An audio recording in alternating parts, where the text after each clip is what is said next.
Hello, class. Hello, professor. Today I have.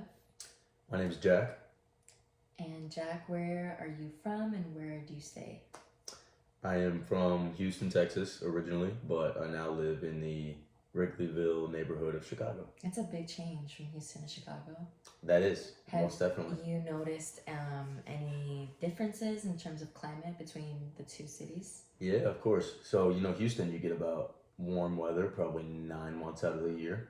And then Not so much here. not at all, right? Yeah. As opposed to like 4, 5 months out of the year here. Right. And warm being, I'd say like 75 and above Oh, okay.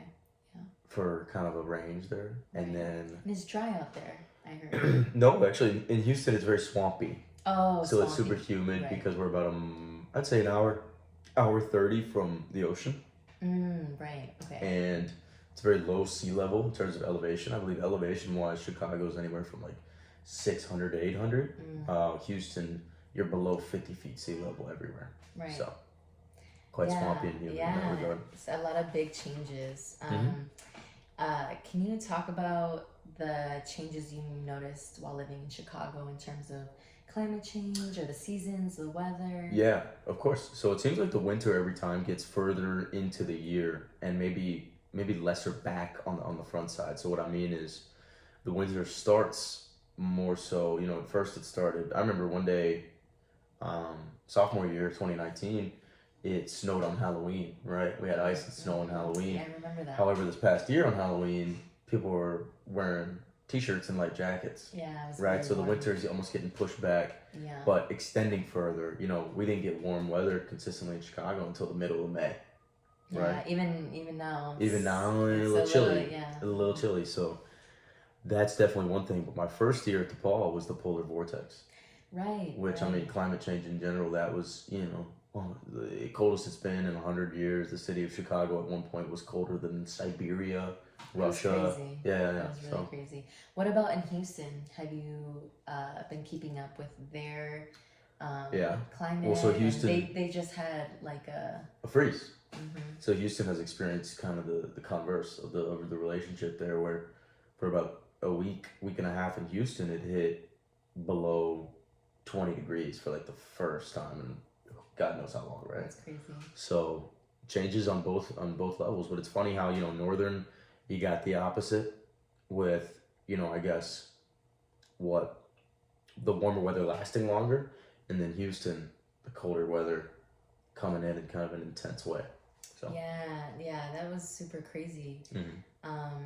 How do you imagine you and your family's community will be affected if we keep going at this pace in terms of the changing climates, especially in places where it's not necessarily cold or warm? How do you think it's going to affect your future and your families? Because I'm sure it's going to be two different realities that you live in. Yeah. Well, I mean, people are going to have to adapt. I'll tell you, in Houston, the infrastructure is not built for cold weather. So about 2/3 of my the homes in my neighborhood experienced power outages and burst pipes. Wow. 2/3, that's thousands of people without power for a couple days, right? So houses, the governments are going to need to have salt trucks on hand and things like that. So there's gonna need to be an acceptance, because people want to act like it's an anomaly. Just happened one time last year. It wasn't as intense this year, sure, but it's gonna happen again. And cities, not only families, but those governments are gonna need to be prepared. Yeah, that's true. It definitely needs to start like planning for the worst at this point, because one thing about climate or weather is like it's foreseeable up until a certain point. Like it's always consistently changing, and it's never constantly like a constant, like spring, summer, fall. It's gonna be this type of weather, So definitely having backup plans. And how do you feel about climate change in general? Is that something that worries you? It does. Freaks me out, because I feel like nobody truly knows, even though I've seen these videos of these guys who were like protesting a couple years back, scientists who were like all of a sudden like fired and silenced by the government. I mean, if I'm getting that correctly, but what freaks me out is I feel like nobody, us average citizens, I can think this or you can think that. Nobody truly knows what is actually the magnitude of what's going on and where it's going to go. You know, people talk about melting ice caps and rising oceans, and like, if that can happen year over year, sure, we can acknowledge those statistics, but still, you can't get a full grasp of really what's going on just being an average Joe in this world. So it freaks me out in that regard that what is or isn't going to happen is just unknown. Right. And then how do you imagine the future? Like, how would you like to see people start to